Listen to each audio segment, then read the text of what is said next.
까지 한 거는 그냥 워밍업이었다 생각해요. 크게 외우실 게 별로 없었다. 근데 지금부터는 이제 외울 게 생깁니다.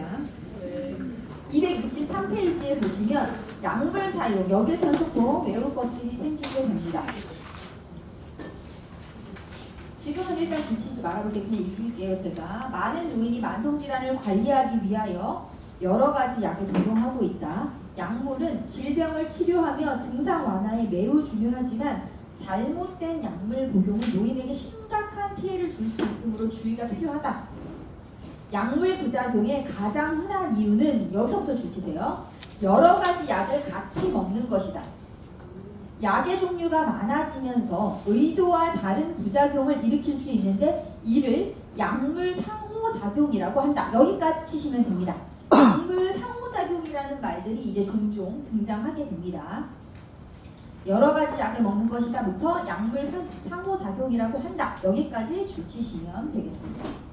또한 노인은 약물의 흡수, 대사, 배설 기능이 젊은 사람들에 비해서 현저히 떨어지므로 약물 부작용이 더 생기기 쉽다. 따라서 노인이 올바르게 약물을 복용할 수 있도록 도와야 된다. 노인분들은요, 이게 무슨 얘기냐면 심장의 기능이 안 좋다고 그랬잖아요. 심장 우리 몸에서 필터 역할을 해가지고 걸러서 오줌으로 배설하게 해주는 역할을 하는 건데 노인분들은 그게 잘 안 되잖아요. 근데 모든 약은 아무리 좋은 약이라고 해도 다 독성을 가지고 있어요. 그죠? 그래서 약물을 먹고 나면 그 독성이 있는데 걔가 심장에서 걸러서 오줌이랑 같이 배설해 주는 거예요. 그걸 해야 되는데 이 심장이 자기 기능을 완벽하게 못하다 보니까 완전히 걸러서 배설을 못해주고 남겨. 근데 우리가 약을 매일 먹잖아. 그럼 다음날 또 그만큼 또 남겨. 그러면 독이 쌓이죠. 그래서 약물 중독에 빠지기 쉽습니다. 약물 중독하면 어떤 장기랑 관련이 있냐? 심장이라는 걸 기억하셔야 돼요. 이거는 앞에서 나오는 내용인데 관련이 되어져서 지금 미리 말씀드렸습니다. 자주 시험 문제에 나와서 그냥 말씀을 드렸고요. 그래서 어르신들은 약물에 민감하게 반응해요. 둔감이 아니라 약물을 먹으면 적은 양으로도 중독에 빠지기 쉽다는 거예요. 적은 양으로도 문제가 생겨요. 솔직히 젊은 사람들은 약 뭐 한두 번 잘못 먹는다고 해서 큰일이 나지는 않는데 어르신들은 큰일이 나요. 예를 들어 선생님들이 일하시다가 어떤 실수를 하시냐, 대상자들의 약을 선생님들이 이제 투약을 하실 거 아니에요? 약을 먹이실 거 아니에요? 근데 대상자들 각각이 이제 병원에서 받아오신 약들 이름 써있고 약봉지에 여러 개의 알약이 다 우겨져 있을 건데 제가 이거 실제로 봤던 건데 이제 선생님들한테 저희가 이제 약 돌리죠. 이거 누구 약이고요, 누구 약이고요, 저 누구 주시고 누구 이렇게 약을 주잖아요. 그러면 이제 그걸 받아다가 그분 자리에다가 놔두고 식사하시면 그거를 드리면 큰 문제가 생기지 않는데 어차피 내가 이 사람을 다 내가 입으로 다 넣어드려야 되는 분이야. 여기에 놔둔다고 자기가 챙겨 먹는 분이 이 방에 하나도 없어. 그럼 어차피 내 손을 거쳐서 한번 줘야 되잖아요. 그러니까 이거를 네 봉지를 다 받아다가 앞치마 주머니에 넣어놓으셨던 거예요. 앞치마 주머니에 넣어놓으셨다가 식사를 다 이제 수발을 해드린 다음에 이제 마지막에 약을 드리는데 이제 약을 두 개를 딱 꺼냈어. 남은 게 이제 두 개를 딱 꺼냈는데 여기는 누구 여기는 1번 할머니, 2번 할머니 요거 이렇게 주고 이렇게 줘야지 했는데 순간 바쁘니까 이게 순간 실수를 해요. 진짜 실수는. 순간 귀신에 씌인 것 같이 실수를 하거든요. 그래서 아차 하는 순간에 이렇게 잘못 준 거야. 이렇게 줘야 되는데 이렇게 준 거지.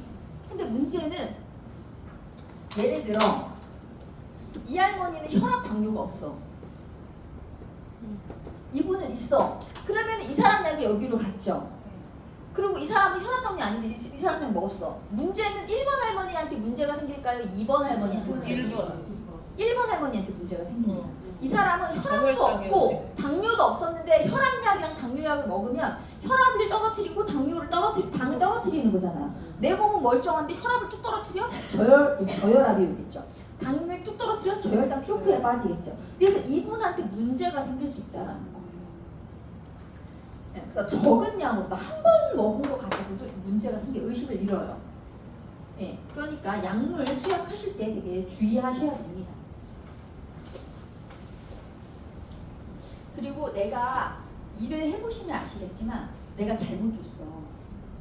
근데 그걸 누가 아냐? 나만 알아. 그러니까 나만 알다 보니까 꿀떡 삼키고 나서 네, 한 거야. 꿀떡 삼키고 나서 이미 삼켰는데 이게 된 거지. 근데 먼저 생각을 하죠. 빨리 가서 얘기를 해야 될 것인가. 내가 조용히 있으면 아무도 모르고 지나가는 일이 되는 거거든요. 그런 일들이 사실은 꽤 많아요. 그렇게 됐을 때 선생님들이 내가 이걸 얘기하면 당연히 혼나겠죠. 당연히 뭐 한 소리 듣겠지. 네. 근데 그거를 얘기를 안 하셨을 때 그분이 입을 피해를 어떻게 선생님들이 책임을 지실 거예요? 잘못하면 생명하고 연결되는 일인데 내가 한 소리 들으면 되잖아요. 어떤 일을 하시든 어느 직장을 다니는 내가 좋은 소리만 들으면서 다니는 직장은 없어요. 네. 어디 가나 다 안 좋은 소리 듣잖아요. 그러니 그냥 그렇게 생각하셔야 돼. 그리고 내가 실수한 부분이기 때문에 당연히 한 소리 듣는 거 당연하다 생각을 하셔야 돼요. 근데 그때 선생님들이 내 실수한 부분 인정하고 용기 있게 빨리 얘기하셔야 돼요. 늦게 얘기해서 다 퍼지고 어쩌고저쩌고 된 뒤에 얘기하면 피해가 커질 수밖에 없기 때문에 빨리 얘기하셔야 빨리 뭔가를 대처해서 문제 상황이 생기지 않게 하는 거잖아요. 그렇게 빨리 얘기해 주시면 이분이 언제 혈압이 떨어지고 언제 갑자기 저혈당 쇼크에 빠질지 모른다는 걸 우리가 인지하고 있기 때문에 뭔가 대처를 해놓겠죠. 그런 거를 할 시간을 주셔야 될 거예요. 그러니까 빨리 얘기하셔야 됩니다.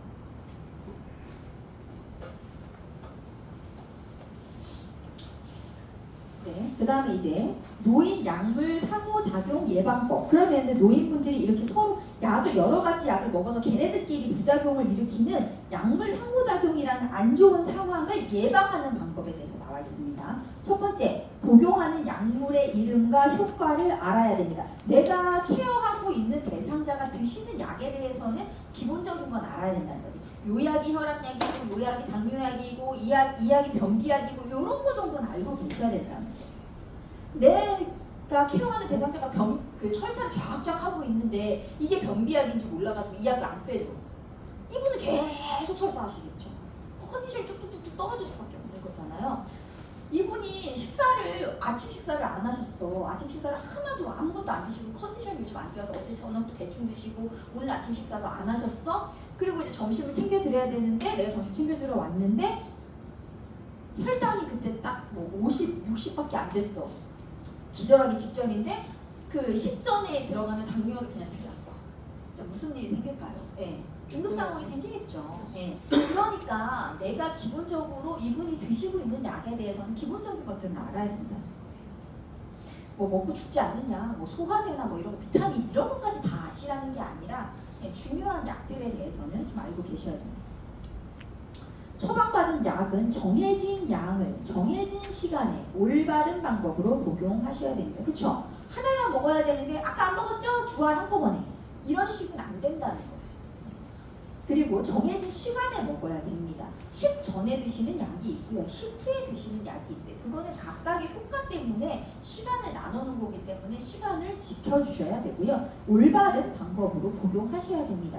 입으로 먹지 말고 주사로 맞으라는 인슐린, 내가 인슐린 주사 놔줄지 모르니까 그 입에다가 쏴주면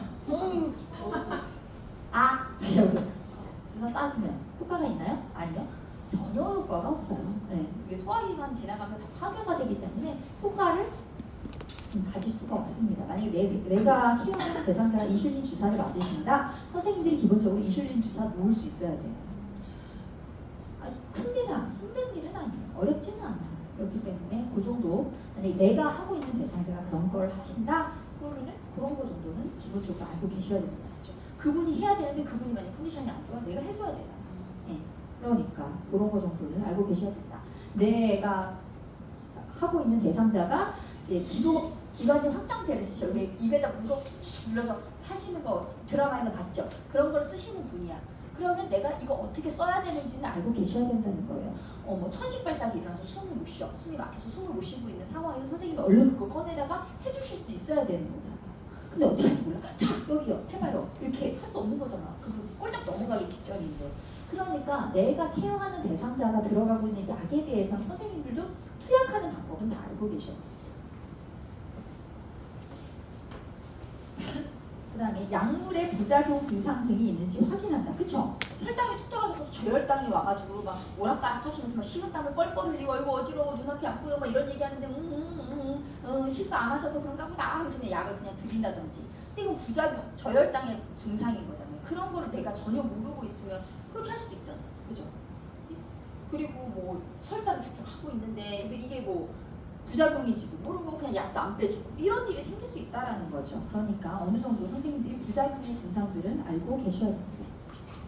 건강기능식품 등 비처방 약물도 복용하기 전에 의사와 상담해야 된다. 어르신들이 뭐 만물상이나 뭐 이런 거 텔레비전 보셔가지고 뭐 여주환이 뭐 당 떨어뜨리는데 좋다더라. 그럼 이제 여주환을 다 사셔. 뭐가 좋다더라. 그걸 다 사셔. 그래가지고 가시면은 엄청 건강기능식품들이 자잘한 게 많아요. 근데 그게 서로 어떤 작용을 하는지 모르잖아. 내가 먹는 약하고 얘하고 안 좋은 작용을 할 수도 있다라는 거예요. 그렇기 때문에 함부로 드시면 안 돼. 그러니까 의사한테 처방받은 약이 아니라고 할지라도 내가 이거 먹고 싶으면 내가 지금 진료 보는 의사한테 가서 나 이거 같이 먹어도 돼요? 허락 받으시라는 얘기입니다. 네, 5번에 보시면 다른 사람에게 처방된 약은 절대로 복용해서는 안 된다. 내가 남의 약을 왜 먹어요? 근데 그렇게 드시고 계시죠? 내가 이제 감기가 걸려가지고 홈을 이제 다 쏟고 해가지고 이제 병원에 가가지고 일주일치 약을 받았는데 3일 먹었더니 뚝 떨어졌어. 약을 안 먹었는데 남편이 다음날부터 시름시름 앓더니 나랑 똑같은 증상이 있고 그래? 막 이러면서 나 있어 약 있어 남은 거 있어. 어차피 당연히 진료비 내야 되고 약값 내야 되잖아요. 네, 그러니까 그래서 죽다는 거지. 먹으라고. 근데 그거 안 된다. 근데 안 듣더라고. 안 되죠. 왜냐하면 나랑 남편이랑 똑같은 병을 앓는 게 아니라 똑같은 약을 먹고 있는 게 아니잖아요. 그렇기 때문에 이제 의사들이 처방을 하는 프로그램에서는 그런 것들이 떠요. 이 사람이 지금 현재 먹고 있는 약, 처방받아서 먹고 있는 약들의 기록들이 다 남거든요. 근데 이제 그게 바로 보이는 게 아니라 이 약들이 이 사람이 어딘가에 저장되어 있을 거 아니에요, 기록이. 그런데 내가 이 의사가 이 사람이 뭐 아프다고 동네 병원에 가가지고 이 동네 병원 의사가 난 요약이 잘 들으니까 요약을 할래 하면서 딱 넣었어. 그러면 이 사람이 어떤 먹는 약하고 얘하고 약물 상호작용이 있잖아요. 그러면 뭐가 창이 떠. 이거 처방하면 안 된다. 이 사람 무슨 약 먹고 있으면 이거 처방하시면 안 됩니다. 이렇게 떠. 그럼 이 사람 이 약 먹는구나. 그럼 이거 빼고 다른 거. 이런 식으로 한단 말이죠. 근데 이거는 그러니까 내 상황, 내 약에 맞는 걸로 약을 지어온 거잖아. 그죠? 근데 남편이 내 약을 먹어. 근데 남편도 다른 약도 먹잖아. 근데 내 약에 얘랑 먹으면 안 되는 약이 있었는데 그냥 먹을 수도 있잖아. 그래서 드시면 안 된다는 거야. 그리고 지금은 잘 안 그러는데 옛날에는 건강보험증을 많이 빌려줬어요. 맞아. 그 지역의료보험료가 많이 비싸기 때문에 이제 그런 분들이 동네 엄마들이 그냥 나 그거 나 보험료 안 내가지고 안 되는데 나 좀 빌려주면 안 돼? 그러면은 주소랑 주민등록번호랑 이름만 달달달달 외우고 가고 어디에 써간 다음에 그걸 그대로 거기다가 써가지고 처방을 받아서 약을 드셨어. 왜냐면 근데 그렇게 한다고 해서 내 보험료가 더 오르는 건 아니거든 어차피. 고마워 하면서 뭐라고 간식이라도 좀 사다 주고 이런 식으로 해가지고 그렇게 쓰셨는데 그렇게 했을 경우에 빌려준 사람이 손해예요. 왜냐하면 그 기록이 그분한테 다 남아요. 그래서 이 사람이 먹었다고 치고 다음에 진료 가셨을 때 보게 되는 거야. 그러면 나는 치료를 받을 때 정확한 진료를 못 받게 되죠. 내가 아플 때 갔을 때 난 정확한 진료, 나한테 정말 맞는 약을 못 쓸 수도 있다라는 거. 근데 이제 요즘에는 이제 아예 신분증 없으면 진료 못 보게 바뀌어버렸잖아요. 그리고 이제 6번입니다. 대상자가 자신의 질병, 과거 약물의 부작용 경험, 현재 복용 약물을 기록하고 지갑 등에 가지고 다니도록 하고 진료 시 의료진에게 보여준다. 이거 저는 굉장히 중요하다고 생각해요. 어르신들이 여러 가지 질병을 가지고 계시고 그 질병에 따른 굉장히 많은 약을 드시고 계신데 내가 이거 어떻게 다 외우냐고요. 솔직히 말해서 무슨 병이고 그 이름도 너무 어렵잖아. 병 이름도 너무 어렵고 내가 받은 수술명도 너무 어렵고 막 지나고 나면 다 까먹으니까 내가 어디가 아팠는지 정확히 기억이 안 난단 말이에요. 근데 이걸 어떻게 줄줄줄줄 외우고 병원 갈 때마다 내가 어디가 아팠어가지고요. 막 이런 얘기를 어떻게 다 하냐고요. 그 의사는 되게 눈빛이 되게 얘기하잖아. 자기 할 말을 딱 하고 네 이제 가세요. 이렇게 얘기를 하니까 내가 말을 떼기도 전에 이미 끝났어 진료가. 이런 일들이 많아가지고 정확한 진료를 못 보시는 경우가 있습니다. 그래서 나의 질병명 그리고 혹시 어떤 약에 대한 부작용이 있으시면 그것도 꼭 기록해 놓으셔야 돼요. 무슨 약에 내가 알레르기가 있는지 그리고 현재 내가 복용하고 있는 약이 뭔지에 대한 기록을 하셔가지고 그거를 그냥 하나 종이에다가 써가지고 가지고 다니시는 거예요. 지갑에 넣고 가지고 다니면서 진료 볼 때마다 주는 거야. 이렇게. 그러면은 눈으로 읽는 건 훨씬 빠르잖아요. 우리가 이렇게 말로 해서 듣는 것보다 눈으로 그 사람들이 이렇게 의사 얼마나 똑똑해요. 얼마 빨리 읽겠어. 빨리 읽고 자기가 딱 안단 말이에요. 그러니까 그런 방법을 쓰시라고 해요. 저도 간호사지만 저희 이제 부모님들 계실 거 아니에요. 이제 시부모님도 이제 같이 근처에 사시는데 연세가 있으시니까 지병이 있으시죠. 여러 가지 병이 있으신데 저희 시 어른들도 병원에 가시면 말을 못 하시더라고요. 그러니까 저한테는 진료를 가기 전에 나 지금 뭐 힘들고 나 저번에 무슨 그 약 먹었는데 나 뭐 속이 안 좋았다 어지러웠다 막 이런 얘기를 하셔요. 저한테 실컷 저한테 다 얘기하셔가지고 부작용을 다 얘기하셔놓고는 막상 진료를 갔는데 의사가 막 얘기하잖아요. 괜찮으세요? 네. 뭐 불편한 거 없으셨어요? 네. 뭐 이렇게 그냥 하시는 거예요. 그래서 아버지 그때 뭐 불편하다고 하셨잖아요. 이렇게 하시게 되더라고요. 그래서 제가 있어도 그러신데 누가 같이 따라가도 그렇게 되는데 혼자 가면 뭐 입 뻥끗 못하고 그냥 나오시게 되는 상황이 되니까 나한테 딱 맞는 약을 복용하기가 쉽지 않다는 거예요. 부작용이 생겨도 계속 그냥 먹고 있는 거지. 그래서 저는 진료 가시기 전에 다음 진료가 뭐 3개월, 6개월 간격으로 이렇게 가게 되잖아요. 그럴 때 뭔가 내가 컨디션이 안 좋으면 항상 메모를 하시라고. 몇 월 며칠 써보라고. 몇 월 며칠 뭐 약 먹고 몇 시간 뒤에 뭐 속이 물렁거리 뭐 구토 1회 뭐 이런 식으로 몇 월 며칠 혈압이 뭐 몇에 몇 뭐 이런 식으로 해가지고 그거를 쭉 다 쓰시라고 해요. 쓰셔가지고 그거를 그냥 가지고 가셔서 그냥 얘기하지 말고 보여주시면 된다.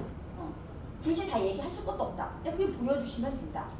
그렇게 진료를 보고 있어요. 제가 쫓아가지 않는 이상 저는 저희 애들 진료 볼 때도 전부 다 제가 그거를 카톡에다가 다 이제 저는 이제 기억하고 있으니까 그러니까 카톡에다 쫙 쓴 다음에 그거를 이제 보내요. 남편한테 카톡 보내요. 그래서 남편이 이제 병원에서 근무를 하고 있어서 남편이 거의 애들 진료를 따라서 갔었는데 남편도 말 못해요. 자기도 병원에서 일하고 있어. 그러니까 의료인이 아니라 사무직이에요. 그러니까 자기도 잘 말 못하는 거야. 그리고 막 의사들이 막 바쁘게 막 이러니까는 어디서 껴들어야 될지 찾기가 힘들잖아요. 그러다 보니까 말 못하고 그냥 나오더라고요. 너무 답답하고 화가 나는 거예요. 진짜 몇 개월 만에 가는 거니까 이 변화의 상황들을 얘기를 해야 되는데 너무 화가 나더라고요. 그래서 그냥 아예 그냥 카톡으로 해서 보내버리고 그걸 그냥 보여주라고. 그래서 그런 방법을 하시는 거 좋습니다. 특히 약물 부작용 굉장히 중요한 얘기입니다. 내가 약물의 부작용이 있다면 그거는 꼭 알고 계셔요. 네.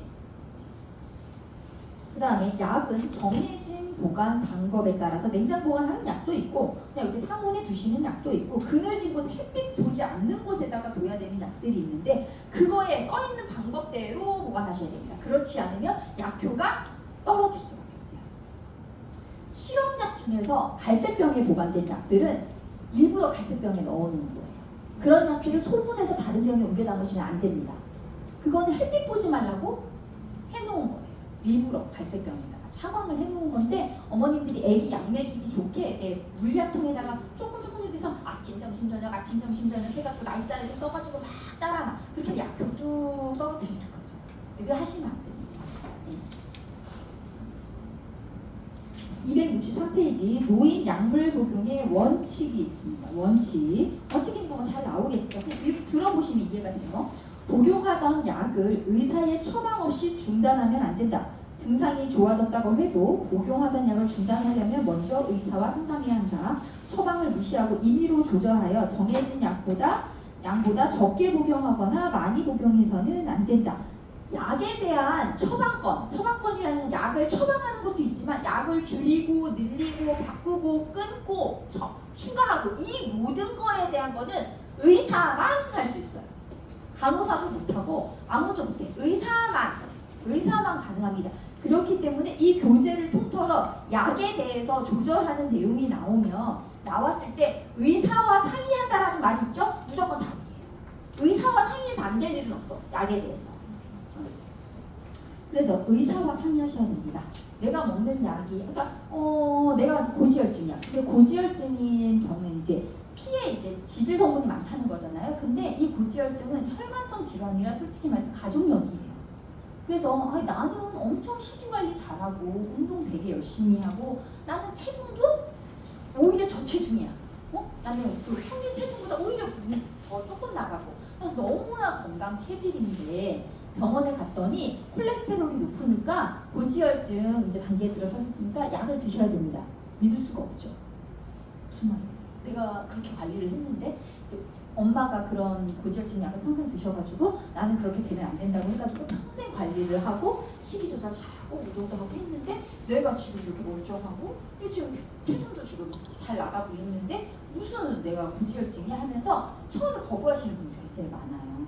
그러니까 제가 좀 더 관리할게요 이런 식으로 하시는데 결국 약을 드시게 됩니다. 네, 어쩔 수 없어요. 그래서 그냥 약을 드시라고 하면 처음에 저농도로 시작하잖아요. 용량이 적은 것부터 시작하잖아요. 거기에서 용량을 늘리지 않는 걸로 목표하시면 돼요.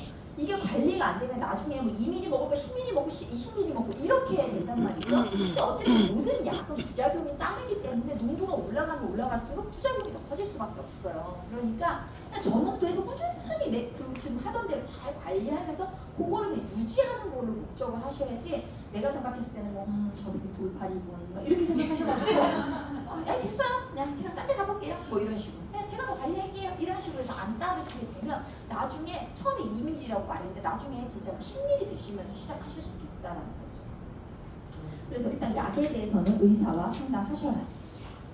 그 다음에 약을 술과 함께 먹으면 효과가 떨어지거나 부작용이 있을 수 있다. 이건 당연한 얘기입니다. 절대 안 되고요. 증상이 비슷하다고 해서 다른 사람에게 처방된 약을 먹거나 자기 약을 남에게 주면 안 된다. 이거는 아까 말씀드렸고 오른쪽에 편의점에서 구입 가능한 상비약 외우셔야 됩니다.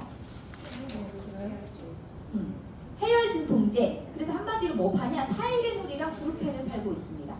그 계열이 다르기 때문에 교차 복용하시라는 말 들어보셨어요? 해열제 한 번 먹고 안 떨어지면 브루펜 한 번 먹고 그 다음에 또 타이레놀 먹고 브루펜 먹고 이런 식으로 왔다리 갔다리 해서 약 드시라고. 그 다음에 감기약 그 타이레놀 브루펜 이런 거 주시면 돼요. 그 다음에 소화제 있고 파스 팔고 있습니다. 뭐뭐가 팔고 있는지는 알고 계셔야 돼요. 가격이 조금 비싸서 약국보다 비싸. 264페이지. 가급적 단골 병원과 약국을 지정하여 다니는 것이 좋습니다. 어르신들은 내가 매번 내 상황에 대해서 설명하는 게 힘들기 때문에 그냥 주치의처럼 내가 나한테 잘 맞는 병원 하나 정해가지고 거기 계속 다니시는 거예요. 그러면 이분이 나의 상태에서 너무 잘 알고 있기 때문에 알아서 척척 해주세요. 그리고 내가 약도 꼭 이렇게 잘라서 드셔야 되는 분이 있고 파우더 쳐서 드셔야 되는 분이 있고 이런 내 삼키는 거에 따라 다르잖아요. 근데 그것도 약국이 내가 단골 약국이 있으면 알아서 다 해주셔. 내가 말 안 해도. 그죠? 그러니까 아예 정해서 다니시는 게 좋다. 그다음에 다른 병원이나 약국을 방문할 경우에는 처방전을 보관하였다가 제시해서 약물의 효능 중복이나 부작용을 막아야 된다. 예를 들어 내가 맨날 다니는 병원이 있어. 그런데 내가 갑자기 새벽에 밤에 아팠단 말이에요. 근데 내가 다니는 병원은 야간 진료를 안 하는 병원이었는데 죽겠어. 그러면 일단 다른 병원 가야죠. 24시간 하는 병원을 갔어. 가가지고 처방을 받았죠. 그래서 밤에 한 번 먹고 아침에 한 번 먹었어요. 그런데 영 안 나. 나한테 이야기 안 맞는 것 같아. 그럼 어떻게 해요? 그 다음날 아침에 문 열자마자 내가 다니던 병원을 가시죠. 그냥 가시지 마라. 요즘에는 처방전이 약국 봉투에 다 붙어서 나와요. 그죠? 거기다 써있기 때문에 그 약봉지 채로 들고 가시면 돼요. 약봉지 채로 들고 가서 내가 어제 이래갖고 다른 병원에 가서 약을 어제 저녁, 오늘 아침에서 2개 먹었다. 이렇게까지 얘기를 하셔야 그 의사가 그래서 그 약 먹고 지금 어때요? 안 좋아. 아직도 똑같아. 그러면 그 약을 제외한 나머지 약으로 처방하시겠죠. 그리고 내가 요약 먹었으니까 요약하고 부작용 상관 있는 거 확인하셔서 처방을 하신단 말이죠. 그렇기 때문에 갔다가 다른 병원도 방문하신다? 그러면 처방전 가지고 가셔야 됩니다.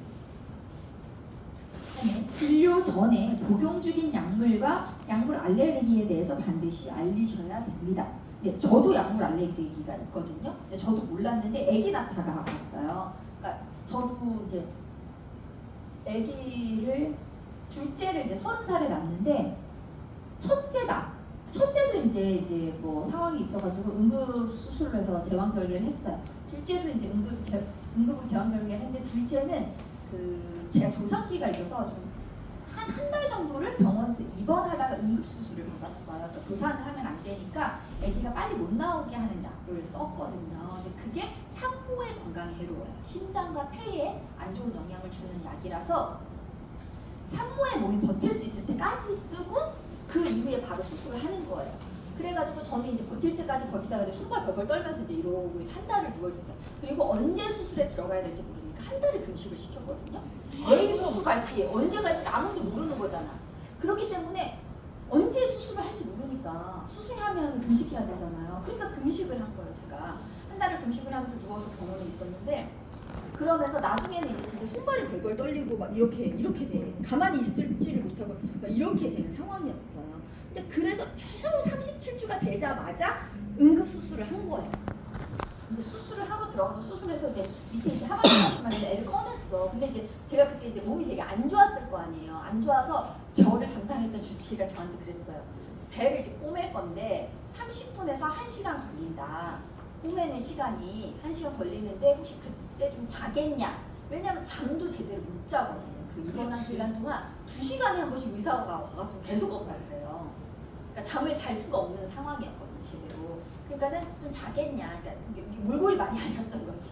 자기가 봐도. 그래서 자도 돼요? 라고 했더니 자도 된다는 거예요. 이제 애기 나왔으니까 자도 된다. 그러면 자기 해드릴게요 라고 하시더라고요. 그래서 네! 라고 했어요. 근데 이제 그러면서 그분이 뭘 넣냐? 저한테 수면 유도제를 주사를 한 거예요.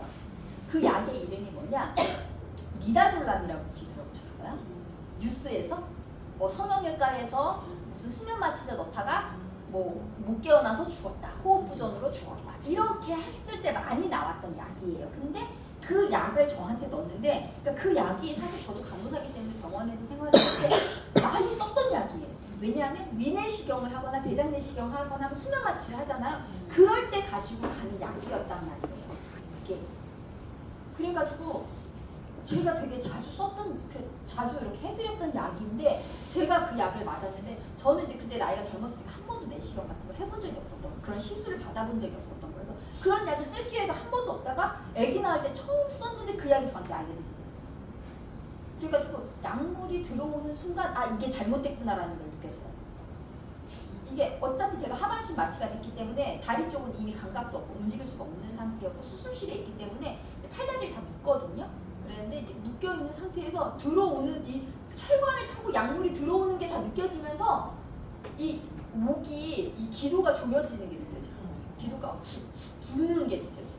기도가 후 이렇게 부어 진짜 이게 이렇게 좁혀지는 게 느껴지는 거예요. 제가 너무 놀래가지고 묶여있으니까 손이 묶여있으니까 손을 막 이렇게 할 수 있는 내가 할 수 있는 최선을 다했지. 이렇게 했더니 근데 이미 말도 안 나왔거든요. 그때는.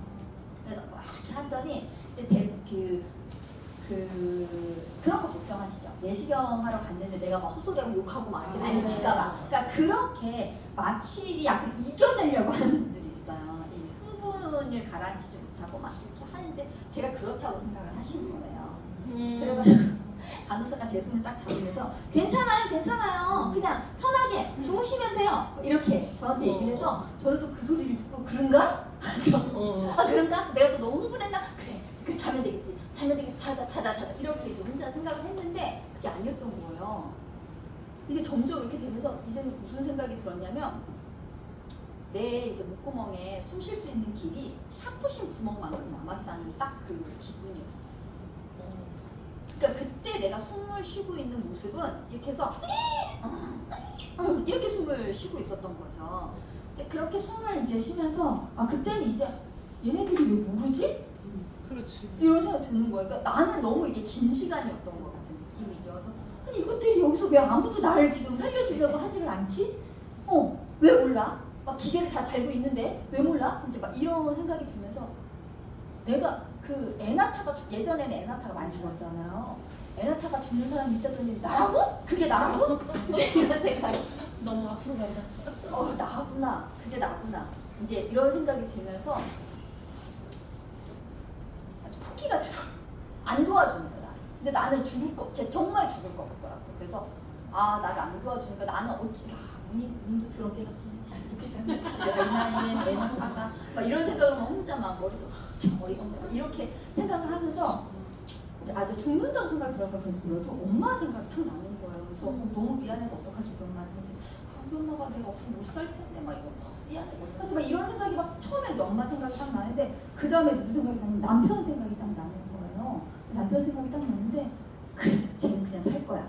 내가 없어도 그래 쟤는 살 수 있겠지. 쟤는 젊으니까 그래 쟤는 나 없어도 그래 나만 살겠지. 이런 생각이 이제 잠깐 딱 스쳐 지나가는데 그 다음에 누구 생각이 나냐면 저희 첫째 생각이 나는 거예요. 첫째 애기. 근데 걔도 이제 애기인데 제가 한 달 동안이나 병원에 있으면서 시어머님이 봐주셨거든요. 얘를 봐주셨는데 이제 중간중간에 면회를 한 번씩 왔었는데 어머님이 굉장히 잘 해주셨는죠. 당연히 같이 살았어요 그때는. 그러니까 당연히 이제 원래 보실 생각 잘 해주셨는데도 불구하고 왠지 걔가 오면은 되게 엄마 없는 애가 온 것 같은 느낌이 맞아. 그렇게 하고 애가 와서 어디지? 어쩌나 막 이렇게 어떡하니 막 이랬는데 걔 생각이 나는 거예요. 그러니까 쟤는 왠지 내가 없으면 못 살 것 같다는 느낌이 드는 거예요. 그러니까 저희 애가 좀 예민했어요 되게. 그래서 쟤를 우리 어머니가 못 보실 것 같은데 이런 생각이 들었어요. 어머니가 원래 애기 낳고 같이 살았기 때문에 제가 이제 애기가 돌쯤 됐을 때 원래 다시 일을 하려고 일을 그만뒀다가 다시 일을 하려고 나갔었거든요. 근데 나간 일주일 만에 그만뒀어요. 왜냐면 어머니가 얘를 못 보시는 거야. 그러니까 얘가 엄마, 아빠, 할머니, 할아버지가 있는 공간에서 막 온갖 관심을 받고 자라던 애가 갑자기 이제 엄마가 없잖아. 같이 24시간 있다 엄마가 없어요. 애가 불안했나 봐요. 어머니가 전 병원에 있는데 전화를 받을 수 없잖아요. 근데 전화가 자꾸 오는 거여서 몰래 왜요? 그러면 아니 얘가 막 이러면서 왜요? 눈이 이상해, 눈빛이 이상해 막 이렇게 왜요? 눈빛이 왜요? 뭔가 불안한 것 같아 이렇게 얘기를 하시면 일을 못 하겠는 거예요. 그렇지요 엄마로서. 일을 못 하겠는 거예요 그게. 그래서 그 며칠 하다가 안 되겠다, 아직은 안 되겠다 생각을 해서 일을 접었었단 말이죠. 그러면 이제 둘째가 생겨서 이제 둘째를 낳은 상황인데 얘가 나 없으면 못 살 것 같은 생각이 드는 거예요. 그래서 아예 안 되겠다. 이렇게 갈 수 없다. 할 수 있는 걸 해보자. 이제 이렇게 생각을 해서 이제 그때는 어떤 상황이었냐? 손가락이 하나만 움직였어요. 손가락 한 개만 움직이는 상황이 된 거예요. 그래서 그 손가락을 계속 움직일 수 있는 손가락을 계속 이렇게 제가 이렇게 하고 있었던 거죠. 그랬더니 이제 아직도 안 잔 거잖아 내가. 그렇죠. 저는 아직도 안 자고 있는 거잖아. 그러니까 간호사가 제 손을 또 딱 잡는 거예요. 주무시라고요. 남 손도검이고. 이제 주무시라고 괜찮아요 했는데 제가 이 손톱으로 그 간호사를 이렇게 그 간호사 손을 어떻게든 이제 신호를 주겠다는 생각으로 이렇게 엄마를 긁었어. 그랬더니 그제서야 자기들끼리 이렇게 얘기하는 거야. 몇 분 지났지? 네, 이렇게 얘기를 하는 거야. 지금 이렇게 된 지가 몇 분 지났지? 이러니까 자기들도 보고는 있었던 거지. 근데 이제 몇 분이나 됐지? 이제 이런 소리가 딱 들리는 거예요. 그러더니 이제 그거 보셨어요? 이렇게 산소 마스크에서 이렇게 대고 이렇게 막 이렇게 짜는 거 있잖아요. 네. 공기 집어넣는 거 짜는 거. 그게 탁 올라오더라고요. 그래서 공기를 집어넣는데 공기가 전혀 안 들어오는 거예요. 이미 너무 많이 좁아져가지고 이게 하나도 안 들어오는 거예요. 몇 번 짰는데 이게 전혀 안 들어오더라고요. 그리고 나서 제가 기절을 했는데 그리고 나서 눈을 떴더니 회복실이었어요. 다행이다. 회복실이었는데 탁 깨고 회복실이야. 이렇게 보니까 이거 회복실이야. 회복실인데 이렇게 했는데 입안에 피가 피딱지랑 막 피 맛이 막 느껴지는 거예요. 그래가지고 제가 이제 정신이 없으니까 이제 그 회복실에 간호사가 있었을 거 아니에요. 그래서 간호사가 이제 깨셨어요. 이제 하고 왔어. 그래서 예 하면서 근데 이제 이제 뭐 이제 주무시지 마시고 이제 깨세요. 깨고 이제 병실로 가셔야 돼요. 뭐 이런 얘기를 했어요. 네 근데 저 혹시 그래서 혹시 저 이제 그런 원래 간호사들은 자기가 간호사라는 티 안 내려고 되게 노력을 하는데 저도 제정신이 아니니까 제정신이 아니어갖고 저도 모르게 의학 용어를 써서 혹시 저 이제 기도 삽관을 했느냐 이런 거를 이제 얘기를 한 거죠. 의학 용어로. 혹시 저 그거 했어요? 그랬더니 네 했어요. 이제 근데 지금 괜찮으세요? 이제 왜냐하면 이제 안 들어가는 걸 왜 이렇게 입 벌려가지고 뭐 기구 넣어가지고 관 튜브 뽑는 거 있죠. 튜브 뽑는 거 그걸 했던 거야. 근데 이제 안 들어가는 걸 억지로 막 벌리고 집어넣고 하면서 이제 여기가 다 터진 거지. 입속이 다 상처가 나면서 이제 입이 다 터져버렸던 거지. 그래서 이제 그랬구나. 다시 이제 그리고 이제 눈을 떴더니 병실이었어. 그때부터는 이제 그 공포감이 말을 못하는 거야. 숨을 못 쉬어서 죽을 뻔했던 그 기억이 있어서 잠을 못 자겠는 거야. 잤는데 못 뺄까봐. 그거 근데 남편 잘 자대요. 여기. 원래 잘 자요. 코 골면 자요. 옆에서 그 좁은 침대에서 자는 데서 잠을 잘 자. 그래서 한 대 때리지. 그래, 그럴 줄 알았어. 근데 의사가 이제 회진을 왔어요. 첫 회진을 왔어요. 애기 낳고 처음 이제 의사가 왔어요. 근데 그 교수님이 온 게 아니라 그 밑에 전문의가 왔었어요. 담당하는 전문의가 와가지고 네, 뭐 이제 깨셨어요. 너 애기는 뭐 지금 괜찮고요. 뭐 괜찮은 상태로 지금 어디에 있고요. 뭐 이제 뭐 하셨으니까 뭐 며칠 뒤에 이제 퇴원하실 겁니다. 이제 아무튼 가려고 그러고 잠깐만요. 제가 이랬더니 왜요? 그래서 내가 근데 저 수술실에서 일이 좀 있지 않았어요? 이렇게 얘기했더니 네, 뭐 근데 지금 괜찮으세요? 이제 뭐 다 잘 해결됐으니까 이제 걱정 없고 괜찮습니다. 이제 아니 그런데 그게 무슨 약인지는 알려주셔야죠. 제가 이제 그렇게 얘기를 했어요. 그랬더니 네네네 그 약 이름이 그때 미다졸람이에요. 이렇게 얘기를 하시는 거예요. 그래서 사실은 제가 정말 남편의 그 회사만 아니었다면 정말 성질을 냈을 텐데 가족 남- 할인 받아요. 그러니까 그것도 남편이 잘리면 안 되잖아. 그러니까. 제가 따기를 받는 한이 있어도 버텨야 돼. 막 제가 이렇게 얘기했단 말이죠. 남편 진짜 회사만 아니었으면 내가 진짜 뭐 난리를 친다. 이것들 막 하면서 부들부들하고 네 알겠습니다. 하고 이제 그 다음부터는 제가 어디를 가든 얘기하죠. 병원 진료를 가게 되면. 제가 그래서 그 후유증으로 그러니까 계속 그 뒤로는 이제 무서우니까 내시경을 못 받겠더라고요. 근데 저도 이제 40 중반이 되면서 받아야 되잖아요. 그래서 첫 내시경을 받았는데 그 기억이 트라우마로 남아가지고 수면 내시경을 못 하겠는 거예요. 생으로 해? 무서워가지고 못 하겠는 거예요. 근데 요즘에는 미다졸람이 자꾸 그런 사고들이 자꾸 생겨서 잘 안 써요. 잘 안 쓰고 프로포폴을 많이 써요. 네. 우유주사라고 하는 우유주사. 그런 거를 많이 쓰는데 무섭잖아. 그래서 안 하다가 그래서 첫 내시경을 쌩으로 한 거예요. 그러니까 위내시경만 했는데 쌩으로 한 거야. 그래서 이제 거기서 막 하잖아 쓰잖아요. 근데 저한테 수면 안 하실 거예요? 이렇게 얘기하시면 네 그냥 할게요. 이제 그랬더니 해보셨어요? 그래서 아니요 처음인데요. 근데 진짜 처음인데 그냥 하신다고요? 뭐라고 네 들어갔어. 눕히잖아요 이렇게. 눕혔는데 또 다른 가르쳐 와서 진짜로 그냥 하실 거예요? 저한테 그러는 거죠. 진짜로 그냥 할게요. 정말이죠? 지금 다시 하신다고 해도 돼요. 그냥 할게요. 이렇게 했는데 이제 뭐 물리잖아 개구기 네. 못 다물게 하는 거. 그걸 물리고 처음에 호수가 들어오는 순간 후회했어. 와 그냥 수면할 거. 하면서 한 번만 그냥 해보고 그 다음부터 수면합니다. 저는 대장 내시경도 안 하는 사람이 있어. 아직 저도 대장은 안 해봤는데 대장도 수면 안 하고 그냥 생으로 하는 거. 많이 힘들 텐데. 그러니까 많이 힘들 텐데. 나 아는 사람 그렇게 하는 거. 근데 대장은 오히려 아프지는 않거든요. 그래요? 네, 아프지는 않은데 이제 가스 들어가고 하니까 불편감이. 할만하다고 막 네, 그러지. 네. 그러니까 그렇게 하시는 분들도 계속 그렇게 하세요. 그러니까. 오래 걸리는 게 아니니까 시술 자체가. 그래서 저도 저의 그 부작용을 너무 잘 알고 있기 때문에 어디 가든 항상 얘기합니다. 근데 그러면 의사들이 되게 깜짝 놀래요. 이야기에 부작용이 있다고요? 이렇게 어떻게 하셨어요? 이렇게 얘기 많이 해요.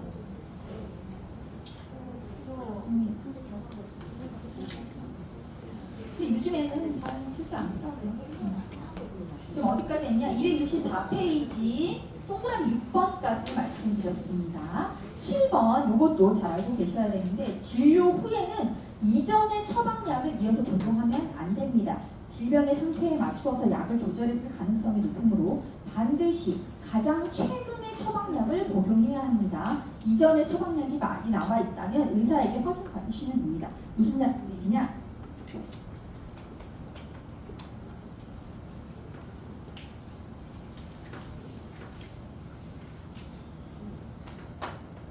이제 3달에 한 번 병원에 가시는 분이에요.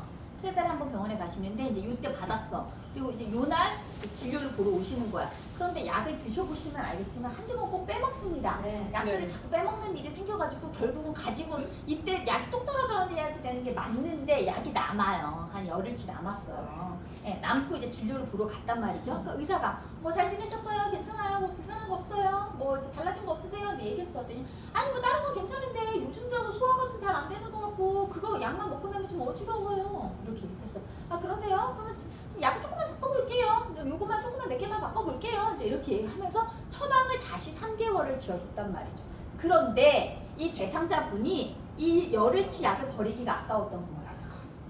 아까워서 여기서부터 요렇게 드시는 거야. 네.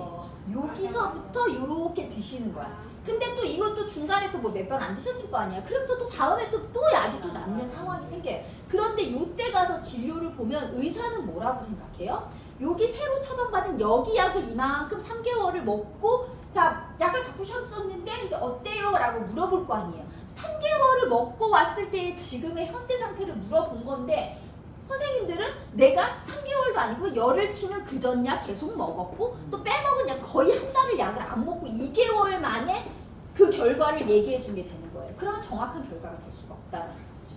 그래서 항상 새로 처방약 여기부터 약을 드시는 거예요. 이 약은 사실은 폐기 이게 맞는데 약 중에서 비싼 약이 있어요. 한 알에 뭐 5,000원, 10,000원짜리 약들이 있거든요. 그럼 버리기 솔직히 아깝잖아요. 그러면 그때는 물어보셔야 돼요. 의사한테. 나 근데 솔직히 한 열흘 남았거든요. 근데 이 약 버리기 아까운데 요거 먹고 요거 먹으면 안 돼요? 이렇게 얘기했을 때 큰 지장이 없다면 의사가 네 그럼 그렇게 하세요 하고 안 되면 안 됩니다. 그거 버리세요 할 거예요. 이유가 있어서 얘기할 거예요. 그러면 무슨 일이 생기냐? 이 의사는 자기 컴퓨터 화면에다가 메모해놔요. 이거를 메모를 해놔. 뭐 남은 약 먹고 이 다음 약 처방 이어서 간다라고 메모를 해놓으면 이때 물어봤을 때 이 사람은 이거를 고려하고 물어보는 거지. 네. 무슨 얘기인지 아시겠죠? 그래 그 얘기입니다. 그 다음에 8번 약 복용 시간 준수하셔야 되고 9번도 알고 계셔야 돼요. 약이 쓰다고 다른 것과 함께 복용하면 안 된다. 그러면 약을 드실 때 뭐랑 먹어야 돼요? 물. 원래는 물하고 드시는 게 원칙입니다. 그 다음에 10번도 잘 나오는데 약이 삼키기 힘들다고 해서 쪼개서 복용하면 안 돼요. 그런데 쪼갤 수 있는 약이 있죠. 그 약 중에서 보시면 요렇게 이런 약, 뭐 요렇게 돼 있는 약, 요런 거는 요렇게 잘라도 된다는 얘기예요. 잘라서 먹어도 되는 약은 분할선이 그려져 있습니다. 그런데 요렇게 돼 있지 않은 약을 알이 크다고 해서 함부로 쪼개 드시면 안 된다는 거예요. 왜 안 되냐? 그런 약들 중에서는 장용 코팅제라는 게 있어요. 장용 코팅제는 뭐냐면 먹었을 때 위에서 이게 녹지 말고 장까지 내려가서 장에서 효과를 주라는 약인 거예요. 그런데 미리 잘라버려. 그러면은 그 잘린 단면에서 벌써 이미 약물이 다 이렇게 녹아가지고 벌써 위에 있는 데서부터 막 작용을 하겠죠. 그러면 정작 장에서 작용을 해야 되는데 그때 가면 작용하는 게 얼마 안 되는 거잖아. 원하는 치료 효과를 얻을 수가 없는 거죠. 그리고 서방제라는 건 뭐냐면 서자가 느리의 서자인 거예요. 천천히 작용하라고 만들어 놓은 약이야. 예를 들어 하루에 한 번 먹는 약들에서 그런 약들이 많은데 얘는 한 번 먹으면 24시간의 효과를 길게 끌고 가라고 만들어 놓은 약인데 얘를 잘라버리거나 파우더를 치면 금방 녹아버려서 빠른 시간 안에 농도를 확 올리다가 농도가 뚝 떨어지게 되는 거죠. 그러면 이 나머지 시간 동안에는 약효가 작용하지 않는 문제가 발생하게 됩니다. 그래서 분할선이 있는 약만 쪼개서 드셔야 됩니다. 삼키기 힘든 대상자의 약이 분할할 수 없는 약이 있잖아요. 만약에 근데 아예 너무 커. 그러면 아예 처방을 바꾸셔야 된다는 거예요. 그렇게 되는 약, 같은 성분인데 그렇게 되는 약으로 바꾸거나 아니면 물약 같은 걸로 바꾸셔야 된다. 그리고 11번도 중요한데요. 약 복용 시간 잊어버렸다고 해서 그 다음 복용 시간에 2배 복용은 안 됩니다. 약 복용을 놓쳤다면 생각난 즉시 복용을 하시는데 다음 복용 시간에 가까워졌을 때는 그냥 다음 복용 시간에 복용하고 절대로 2배 복용은 안 된다. 무슨 말이냐?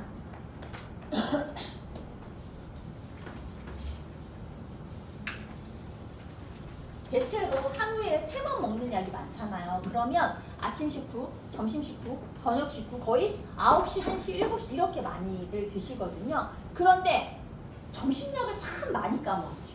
어르신들이. 점심약을 까먹었어. 까먹은 게 내가 만약에 2시에 기억이 났어. 그러면 생각난 즉시 복용하시면 됩니다. 얼마 차이가 안 났잖아. 그리고 다음 먹을 약까지 아직 시간이 많잖아. 그러면 즉시 복용하시면 되는데 내가 점심약 까먹은 게 5시 반에 기억이 났어. 그러면 요때 드시고 7시에 또 드시면 시간 간격이 너무 짧죠. 그러면 2배 복용이 돼버리는 거예요. 이렇게 드시면 안 된다. 이렇게는 드시면 안 된다.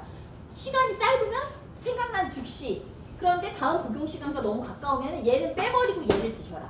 이건데 만약에 약물 중에서 매일 약물의 농도가 한 일정하게 가야 되는 약물들이 있거든요. 뭐 경련 일으키지 말라고 항경련제를 복용하신다던가 무슨 호르몬제를 복용하신다던가 이런 약물들에 있어서 뭐 스테로이드를 복용하신다던가 이런 약물들은 매일매일 일정한 약이 무조건 투약이 돼야 돼요. 그런데 내가 잊어버렸어. 그러면 병원에서는 어떤 방법을 쓰냐? 요거 먹었죠? 그다음에 이때 생각이 난 거야. 그러면 일단 이때 먹어. 저녁약을 조금 빨리 먹던지 해서 먹어. 그런 다음에 이 못 먹었던 약을 자기 직전에 복용해요. 그래서 3번을 맞추는 거지. 근데 대부분 점심약에는 중요하지 않은 약들이 좀 많거든요. 뭐 소화제나 뭐 이런 것들, 뭐 진통제나 소화제랑 뭐 이런 것만 들어있어서 당장 꼭 먹어야 되는 약이 아니면 그냥 안 먹으셔도 됩니다. 요렇게 하고요. 265페이지에 보시면 소염 진통제, 노인에게서 부작용이 흔한 약물들이 지금 4가지가 나와 있는데 제가 말씀드리는 부분만 주세요. 소염 진통제의 부작용은 그 밑에 줄에 보시면 저 끝에 가면 위염, 위궤양 있어요.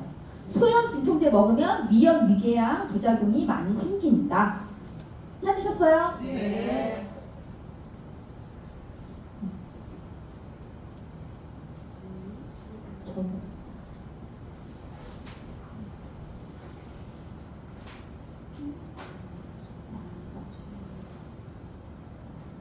자, 거기에 보시면 소염 진통제 있잖아요. 소염 진통제. 그래서 우리가 대부분 소염 진통제 받으면 꼭 소화계하고 관련된 속 쓰리지 말라고 먹는 약 같이 많이 주잖아요. 이런 부작용이 많이 따르기 때문이에요. 자, 당뇨병 약제는 부작용이 저혈당으로 올 수 있습니다. 그죠? 잘못 먹으면 저혈당이 오겠죠? 스테로이드제가 있어요. 스테로이드제는 굉장히 좋은 약이면서 굉장히 무서운 약입니다. 부작용이 올 수 있는데 부작용이 여기에 보시면 너무나 다양해요. 너무나 다양해서 나중에 가면은 전신적인 부작용을 일으킬 수 있어서 약을 잘 쓰셔야 된다. 수면 진정제 같은 게 수면제, 그냥 쉽게 생각해서 수면제는 어떤 부작용이 올 수 있느냐?